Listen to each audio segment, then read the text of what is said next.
नमस्कार दोस्तों, welcome to high classes. दोस्तों आज हम देखेंगे साइंस का, विज्ञान का subjective question VVI question set 1 से। ठीक है, आपका जो कंटेंट होगा हिंदी इंग्लिश दोनों में होगा। ठीक है, तो जो भी बच्चा लोग हिंदी मीडियम है वो भी देख सकता है, जिसका मीडियम इंग्लिश है वो भी देख सकता है। ठीक है, चलिए स्टार्ट करते हैं हम लोग बिना लेट के हुए। पहला सवाल देखिएगा। ठीक है, 1 कूलम आवेश की रचना करने वाले इलेक्ट्रॉनों की संख्या परिकलित कीजिए। ठीक है, calculate the number of electrons constituting 1 coulomb of charge. ठीक है, इसका आंसर देखिएगा। हम जानते हैं कि इलेक्ट्रॉन का 1 कूलम आवेश में लगभग 1.6 इंटू 10⁻⁻19 कूलम आवेश होता है। ठीक है, अतः इलेक्ट्रॉनों की कुल संख्या होगी, इसको निकालने का एक फॉर्मूला है। ठीक है, याद कर लीजिएगा, n बराबर होता है Q/E होता है। ठीक है, जहाँ Q होता है आवेश। ठीक है, यानी 1 कूलम हो जाएगा और नीचे आपका E है, वहाँ वैल्यू पुट करना 1.6 इंटू 10⁻⁻19 कूलम। ठीक है, इसको भाग लगाओगे तो आपका वैल्यू आएगा 6 इंटू 10⁻18 इलेक्ट्रॉन। ठीक है, यही इसका आंसर होगा। अगर आपको एग्जाम में, ठीक है, कैलकुलेशन पार्ट को छोड़ना चाहते हो तो आप यहाँ से यहाँ छोड़ सकते हैं। ठीक है, लेकिन आपको लिखना पड़ेगा, अतः इलेक्ट्रॉनों की कुल संख्या होगी 6 × 10⁻18 इलेक्ट्रॉन। ठीक है, इसको लिखना पड़ेगा यहाँ से। ठीक है, और इसको लिखना पड़ेगा, तब आपका आंसर पूरा होगा। ठीक है, इसका आंसर देखिएगा अंग्रेजी में। ठीक है, the SI unit of electric charge is coulomb. ठीक है, which is equivalent to the charge contained in nearly 6 into 10⁻18 electron.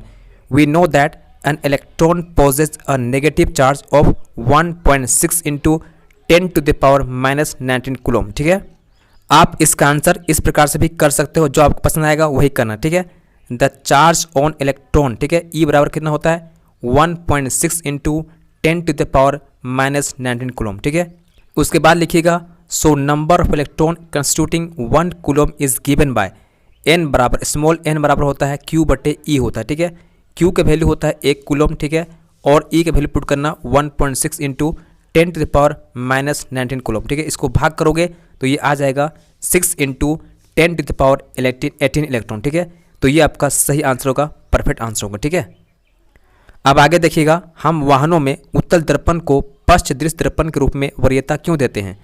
Why do we prefer a convex mirror as a rear view mirror in a vehicle? ठीक है, इसका answer देखिएगा। हम वाहनों में उत्तल दर्पण को पश्च दृश्य दर्पण के रूप में वरीयता देते हैं क्योंकि ये सदैव सीधा व आभासी प्रतिबिंब बनाते हैं। ये वस्तु का काफ़ी छोटा प्रतिबिंब बनाते हैं, जिसके कारण इसका दृष्टि क्षेत्र बहुत अधिक होता है, जिससे ड्राइवर अपने पीछे के बहुत बड़े क्षेत्र को देखने में समर्थ होता है। ठीक है, इसका आंसर देखिएगा अंग्रेजी में। ठीक है, a convex mirror is used as a rear view mirror in the vehicle as it is having a wide range of view formed as virtual, erect and diminished image. ठीक है, अगला सवाल देखिएगा, मोस्ट इंपॉर्टेंट। ठीक है, विस्थापन अभिक्रिया किसे कहते हैं? एक उदाहरण दे। ठीक है, what is displacement reaction, give an example. ठीक है, इसका आंसर देखिएगा, विस्थापन अभिक्रिया वह रासायनिक अभिक्रिया है जिसमें अधिक अभिक्रियाशील धातु, ठीक है, कम अभिक्रियाशील धातु को विलयन से अलग कर देता है। ठीक है, अब इसका एग्जांपल समझिए। ठीक है, ये आपका है कॉपर सल्फेट सॉल्यूशन। ठीक है, ये आपका है लोहा। ठीक है, तो लोहा क्या होता है ना, कॉपर की तुलना में, ठीक है, कॉपर की तुलना में ज़्यादा अभिक्रियाशील होता है। ठीक है, इसीलिए जो लोहा होगा, ठीक है, जो फेरस होगा, यहाँ से, ठीक है, कॉपर सल्फेट सॉल्यूशन से कॉपर को हटा देगा। ठीक है, देखो ये हटा दिया ना, हटा दिया, तो इसे ही कहा जाता है विस्थापन अभिक्रिया। ठीक है, अब इसका आंसर देखिए अंग्रेजी में। ठीक है, displacement reaction is a chemical reaction in which a more reactive element displaces a less reactive element from its compound. ठीक है, इसका एग्जाम्पल समझिएगा, ये आपका है कॉपर सल्फेट सोल्यूशन। ठीक है, ये आपका फेरस लोहा है। ठीक है, तो होता क्या है, रिएक्टिव सीरीज में, ठीक है, जो फेरस होता है लोहा, ठीक है, ज़्यादा रिएक्टिव होता है किसकी तुलना में? कॉपर की तुलना में। ठीक है, इसीलिए क्या करेगा, यहाँ से, ठीक है, कॉपर सल्फेट सॉल्यूशन से जो लोहा होगा, फेरस होगा, इस कॉपर को यहाँ से हटा देगा, डिस्प्लेस कर देगा। ठीक है, इसे ही कहा जाता है डिस्प्लेसमेंट रिएक्शन। ठीक है, नेक्स्ट क्वेश्चन देखिएगा, आश्रित जल विद्युत का चालन क्यों नहीं करता जबकि वर्षा जल करता है? ठीक है, why does distilled water not conduct electricity whereas rain water does? ठीक है, इसका आंसर देखिएगा, आश्रित जल शुद्ध होते हैं जिसमें आयन यानी पॉजिटिव और नेगेटिव, ठीक है, नहीं बनता है। यही वजह होता है आश्रित जल विद्युत का चालन नहीं कर पाता। ठीक है, जबकि अब देखिएगा वर्षा जल में थोड़ी मात्रा में अम्ल होते हैं, एसिड होते हैं, ठीक है, क्योंकि वायु में उपस्थित SO2 और NO2 गैस जल में मिलकर इसे अम्लीय बना देते हैं। ये अम्ल यानी हाइड्रोजन आयन, ठीक है, उत्पन्न करते हैं, जिसके कारण विद्युत धारा का चालन हो जाता है, ठीक है। अब इसको समझिए अंग्रेजी में, ठीक है। Distilled water is a pure form of water which do not contain any solute in it, therefore it cannot conduct electricity because it does not contain ions, while rain water contains dissolved salt and acid which dissociates in ions and conduct electricity, ठीक है। मतलब जो आपका distil water होता है ना, उसमें positive ion और नेगेटिव आयन नहीं पाया जाता, ठीक है, इसीलिए इलेक्ट्रिसिटी को कंडक्ट नहीं कर पाता, ठीक है। लेकिन आपका जो रेन वाटर है, ठीक है, उसमें क्या होता है, डिजोल्व फॉर्म में, ठीक है, NaCl होता है, ठीक है, सॉल्ट होता है और HCl भी होता है, एसिड भी होता है, ठीक है। और ये क्या करेगा, डिसोसिएट कर जाएगा, टूट जाएगा, ठीक है, पॉजिटिव और नेगेटिव में, और यही वजह होता है कि ये कंडक्ट कर पाता है इलेक्ट्रिसिटी को, ठीक है, अदरवाइज नहीं कर पाता।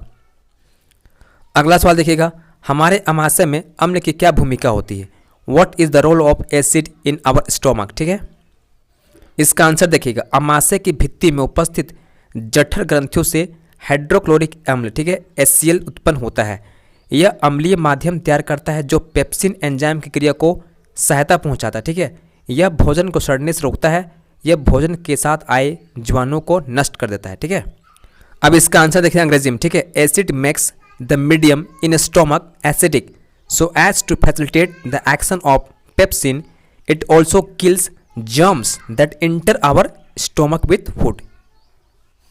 अगला सवाल देखिएगा, प्रतिवर्ती क्रिया और टहलने में क्या अंतर, ठीक है। What are the differences between reflex action and walking, ठीक है। इसका आंसर देखिएगा, प्रतिवर्ती क्रिया में मेरुरज्जु द्वारा नियंत्रित होती है, ठीक है, इसे हम अपनी सोच द्वारा नियंत्रित नहीं कर सकते। टहलने की क्रिया मस्तिष्क द्वारा नियंत्रित होती है, इसे हम अपनी सोच द्वारा नियंत्रित कर सकते हैं, ठीक है। अब इसका आंसर देखिए अंग्रेजी में, a reflex action is a type of involuntary movement that can be quickly performed without thinking, typically in response to stimuli, ठीक है। और आगे समझिएगा, walking is a form of voluntary action that involves coordinated movement between your upper and lower body. When you walk your knees, hips and spine moves as one unit while your feet engage in rhythmic activity, ठीक है। ये इसका perfect answer होता है। उसके बाद next question देखिएगा, पारितंत्र क्या है, ठीक है, इसके प्रमुख घटक के नाम तथा उदाहरण दे। What is ecosystem, what are its components, give an example, ठीक है।